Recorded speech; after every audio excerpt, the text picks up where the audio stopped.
Bismillahirrahmanirrahim.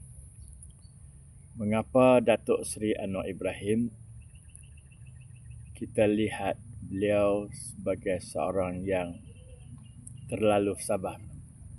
Sabarnya peringkat tinggi. Dia ada kuasa, tetapi dia tidak menggunakan kuasanya untuk melawan orang yang mengata beliau, orang yang memaki beliau, mengutuk beliau.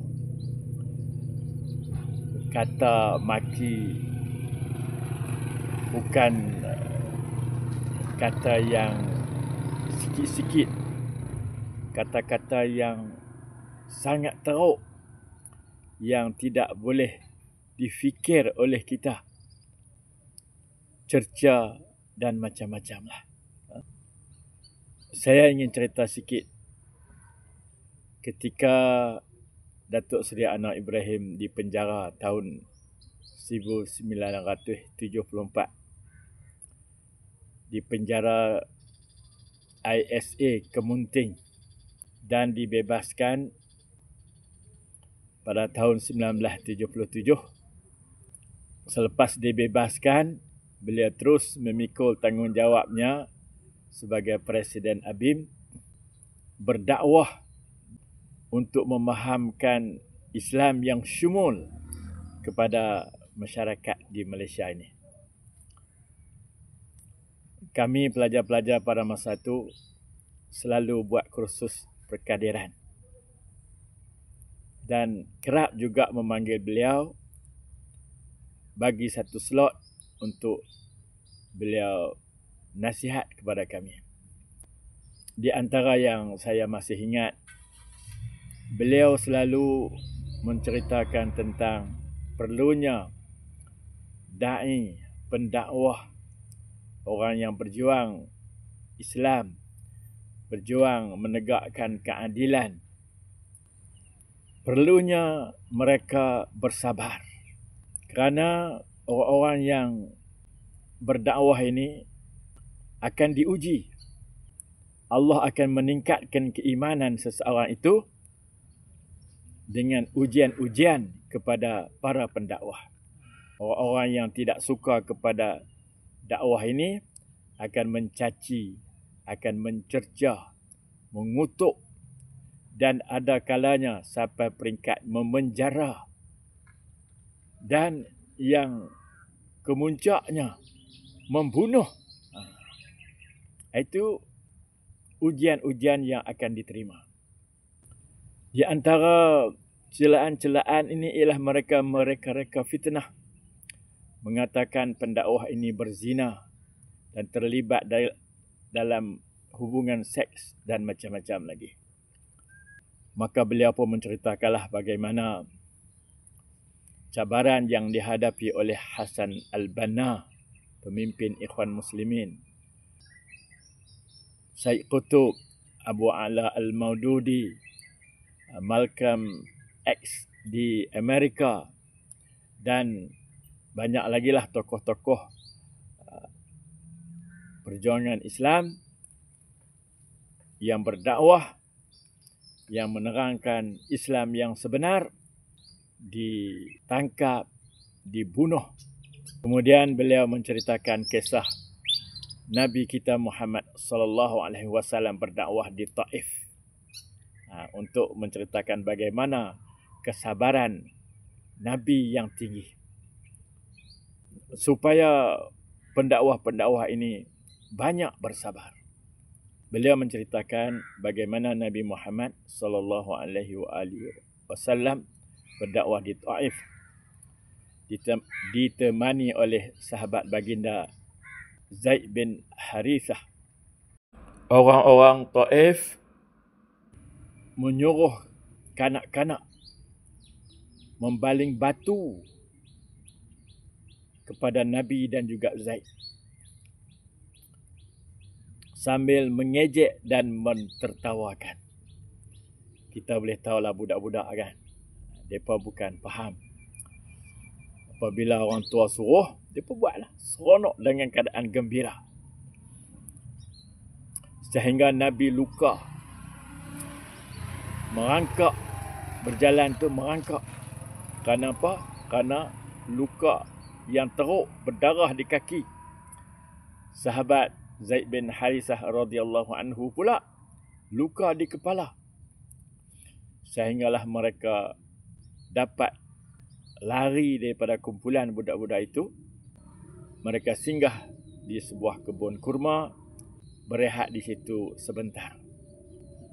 Kemudian mereka sedar bahawa kebun kurma itu milik penentang dakwah Nabi di Mekah, iaitu milik dua beradik, Utbah bin Rabi'ah dan juga Syaibah bin Rabi'ah.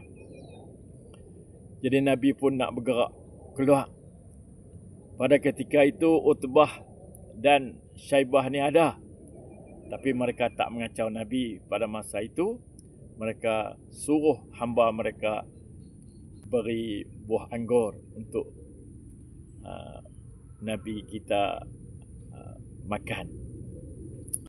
Dalam kebun tersebut, Nabi mengadu kepada Allah tentang kelemahan baginda dan bagaimana tindakan orang-orang Taif itu menyebabkan dia sedih.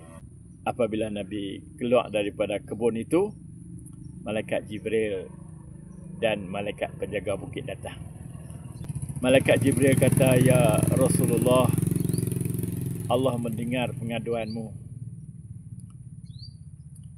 Aku bawa ni malaikat penjaga bukit. Kau mintalah dia buat apa sahaja, dia akan menolong kamu." Itulah lebih kuranglah makna dia. Malaikat penjaga bukit pun kata, "Ya Rasulullah, aku diperintahkan untuk mengikut perintahmu. Suruhlah, kalau engkau perintah aku hempuk bukit ini di atas kepala penduduk Taif ni, maka aku akan hempuk." Maknanya dia nak izin daripada Rasulullah saja. Rasulullah kata, "Hempuklah kepala mereka tu dengan bukit, biar mati semua." Tetapi Rasulullah tak kata macam tu. Rasulullah tak kata macam tu. Rasulullah sabar. Rasulullah berkata, "Aku berharap mudah-mudahan Allah memberi kepada mereka keturunan yang menyembah Allah dan yang tidak mensyirikkan Allah." Itu Rasulullah. Malaikat Jibril kata, "Sesungguhnya Allah telah memerintahkan supaya aku menuruti keinginanmu terhadap kaummu kerana perbuatan mereka kepadamu." Apa Rasulullah jawab? Rasulullah kata, "Allahumma hadi qaumi fa innahum la ya'lamun." Semoga Allah memberi hidayah kepada kaumku kerana sesungguhnya mereka tidak mengetahui. Mereka tak tahu apa yang dibawa oleh Nabi itu ialah sesuatu yang benar. Maka malaikat pun kagum melihat akhlak Nabi, perangai Nabi dan kesabaran Nabi itu. Malaikat Jibril kata, "Sadaqa man sammaka ar-ra'ufur rahim." Benarlah Tuhan yang menamakan dirimu pengasih dan penyayang. Itu.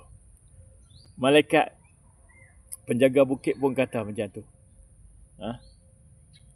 Malaikat penjaga bukit ni boleh mengangkat bukit untuk menghempuk di atas kepala penduduk Taif.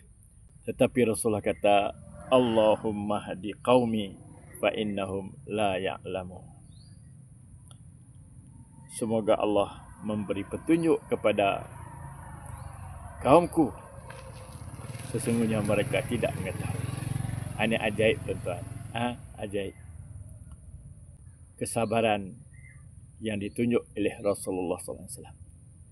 Dan begitulah pendakwah muda Datuk Seri Anwar Ibrahim ketika itulah.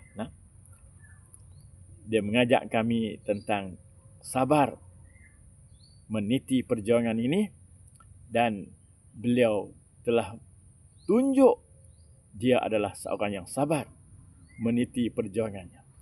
Dia kena dipenjara ISA kerana berjuang menegakkan keadilan di masa mudanya dan di masa tuanya, masa dewasa.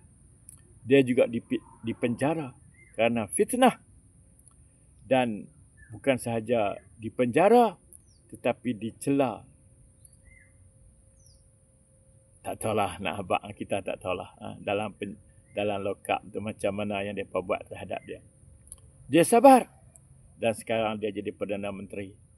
Dia juga sabar mendengar cemohan, celaan, cercaan daripada musuh-musuh politik yang bercakap bukan berlandaskan kebenaran dan fakta, tetapi mereka menghentam kerana kebencian kepada orang yang menegak kebenaran dan keadilan. Itulah kesabaran tahap tinggi yang mana menjadi contoh kepada kita untuk meneruskan memperjuangkan kebenaran dan keadilan. Wallahu a'lam.